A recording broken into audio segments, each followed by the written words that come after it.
Black coffee. আমার সব ভিডিওতেই আমি এটা খাই, তো চলো এর কিছু জবরদস্ত ফায়দা জেনে নেওয়া যাক। Welcome to dream big series video number 30। প্রথম, বুস্ট মেটাবলিজম।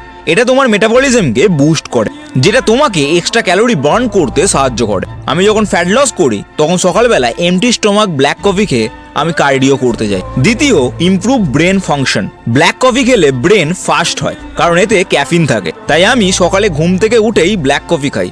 তৃতীয়, ইনহ্যান্স পারফরমেন্স। না ওই পারফরমেন্স না, ওয়ার্কআউট পারফরমেন্স। জিমের আগে ব্ল্যাক কফি খেয়ে নিলে ওয়ার্কআউট ভালো যায়। Fourth, low risk of fatty liver and type 2 diabetes. ইন্ডিয়াতে ফ্যাটি লিভার আর ডায়াবেটিস প্রচুর পরিমাণে বৃদ্ধি পেয়েছে।